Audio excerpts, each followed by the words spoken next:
നമസ്കാരം. ഇന്ത്യയിലെ ഏറ്റവും അഫോർഡബിൾ ആയിട്ടുള്ള ഒരു കാർ ഏതാണെന്നുള്ളൊരു ചോദ്യത്തിന് വളരെ കൃത്യമായിട്ടുള്ള ഉത്തരം ഓൾട്ടോ K10 ആയിരുന്നു. പക്ഷേ ഇപ്പോൾ അത് മാരുതി സുസുക്കിയുടെ എസ്പ്രസ്സോ എന്ന് പറയുന്ന വാഹനമാണ്. 2025 സെപ്റ്റംബർ 22 മുതൽ പ്രാബല്യത്തിൽ വന്ന GST 2.0 അതാണ് ഈ ഒരു വാഹനത്തെ മോസ്റ്റ് അഫോർഡബിൾ കാർ എന്നുള്ള രീതിക്ക് മാറ്റിയത്. ഇതിനൊരു കാർ എന്നുള്ള രീതിക്കല്ല അവർ കാണുന്നത്. ഇതിനെ യഥാർത്ഥത്തിൽ ഒരു SUV ക്യാരക്ടറിസ്റ്റിക് ഫീച്ചറൊക്കെ കൊടുത്തിട്ട് ഈ ഒരു വാഹനത്തെ SUV എന്നുള്ള രീതിക്കാണ് കമ്പനി മാർക്കറ്റ് ചെയ്യുന്നത്. ഇന്നത്തെ ബ്ലോഗിലൂടെ നമ്മൾ ഡിസ്കസ് ചെയ്യാൻ പോകുന്നത് മാരുതി സുസുക്കി എസ്പ്രസ്സോയുടെ പുതിയ വിലയെക്കുറിച്ചിട്ടാണ്. തീർച്ചയായിട്ടും അഫോർഡബിൾ റേഞ്ചിൽ ഈ ഒരു വാഹനം വരുമ്പോഴത്തേക്കും സാധാരണക്കാരായ ആളുകൾക്ക് ഒരുപാട് പ്രതീക്ഷയാണ് നൽകുന്നത്. കാരണം ഈ ഒരു വാഹനത്തിൻ്റെ എൻട്രി ലെവൽ പ്രൈസ് എന്ന് പറയുന്നത് 3,50,000 രൂപയാണ്. Would you believe? 3,50,000 രൂപ. ഒരു നല്ല ബൈക്ക്, നല്ല പ്രീമിയം ബൈക്കിനൊക്കെ കൊടുക്കേണ്ട കാശ് മാത്രമേ ആയിട്ടുള്ളൂ. എന്നാൽ practically this car is much better than Alto K10. Engine ബേയുടെ മറ്റൊരു ബ്ലോഗിലേക്ക് ഏവർക്കും ഹാർദമായ സ്വാഗതം.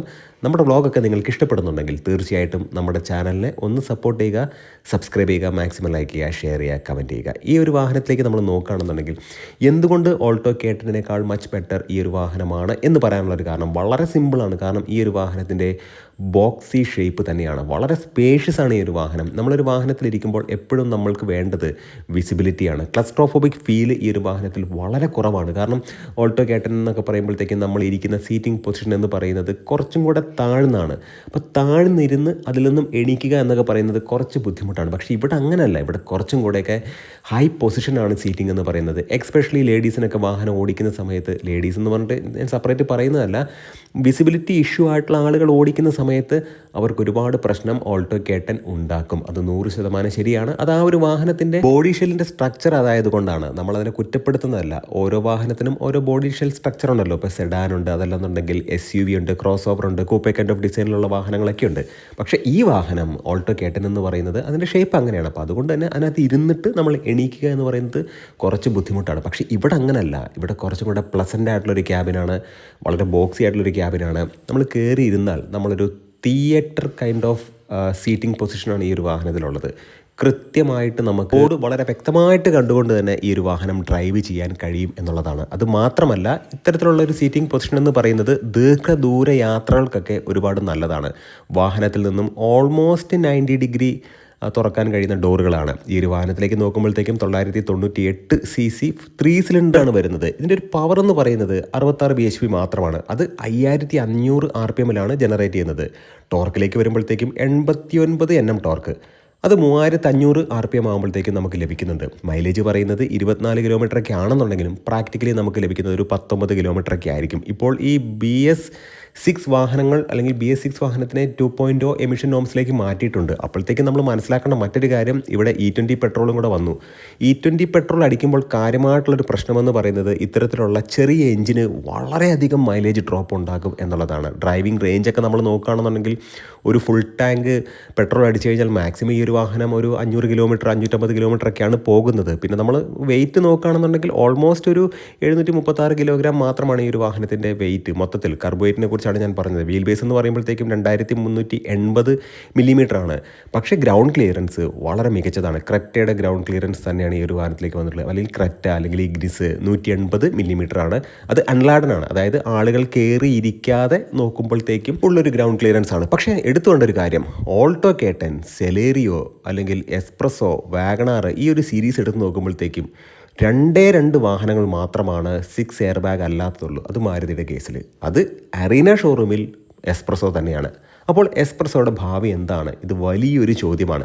കാരണം എസ്പ്രസ്സോയ്ക്ക് ഓൾമോസ്റ്റ് 1,20,000 രൂപയുടെ അടുത്ത് ഇപ്പോൾ ഓഫർ എന്ന് പറയാൻ കഴിയില്ല, GST ബെനിഫിറ്റ് ലഭിക്കുന്നുണ്ട്. അതായത് GST ഒഴിവാക്കുന്ന ആ ഒരു ബെനിഫിറ്റ് 1,20,000 രൂപയുടെ അടുത്തുണ്ട്.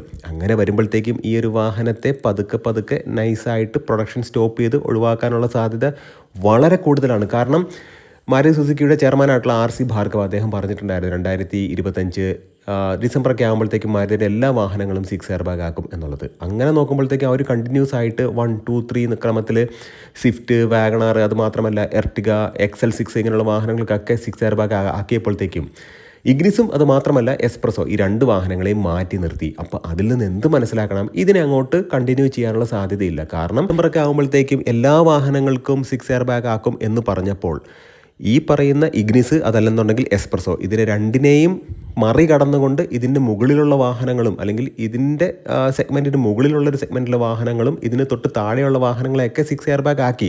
ഫോർ എക്സാമ്പിൾ എസ്പ്രസോയ്ക്ക് താഴെയാണ് ഓൾട്ടോ കേട്ടൻ, അതിന് 6 എയർ ബാഗ് ആക്കി.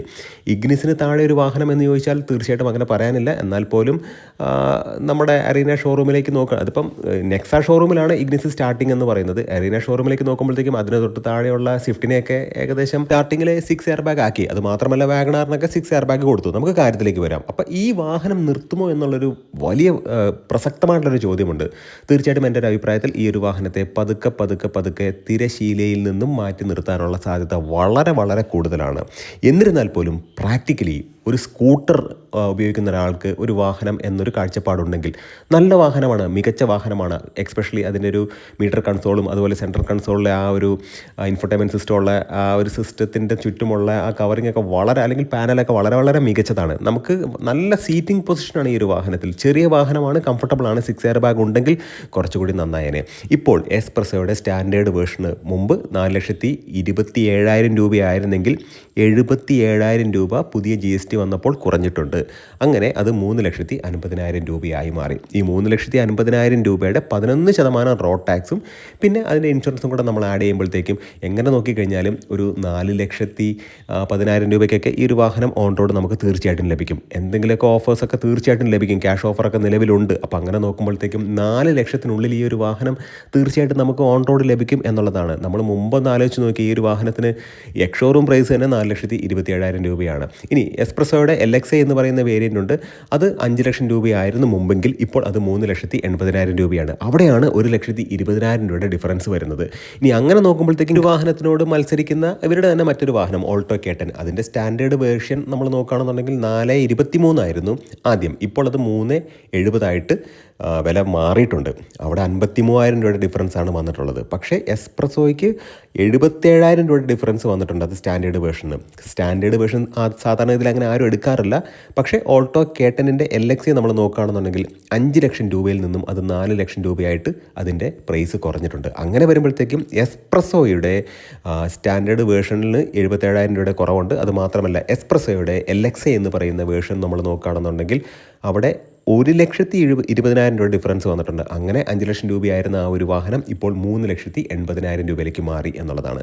തീർച്ചയായിട്ടും നിങ്ങൾക്ക് ബഡ്ജറ്റ് ഉണ്ടെങ്കിൽ VXAയിലേക്ക് പോകാം, അല്ലെങ്കിൽ LXA തന്നെ നല്ലൊരു ഓപ്ഷനാണ്. ഒരു ഇൻഫർടൈൻമെൻറ്റ് സിസ്റ്റവും റിവേഴ്സ് ക്യാമറയൊക്കെ ആഡ് ചെയ്താൽ തന്നെ വാഹനം മികച്ചതാണ്. അത്യാവശ്യം നല്ലൊരു സീറ്റ് കവറൊക്കെ ഇട്ട് വാഹനം നമ്മുടെ ആവശ്യത്തിലേക്ക് അതിനെ കൊണ്ടുവരാൻ കഴിയും. തീർച്ചയായിട്ടും ഈ ഒരു വ്ളോഗ് ഉപകാരപ്രദമായി എന്ന് വിശ്വസിക്കുന്നു. നല്ല നല്ല ഇൻഫോർമേറ്റീവ് ആയിട്ടുള്ള വീഡിയോസ് നമുക്ക് വീണ്ടും കാണാം. നിങ്ങളുടെ സ്നേഹത്തിനും സപ്പോർട്ടിനും ഒരിക്കൽ കൂടെ നന്ദി. നമസ്കാരം.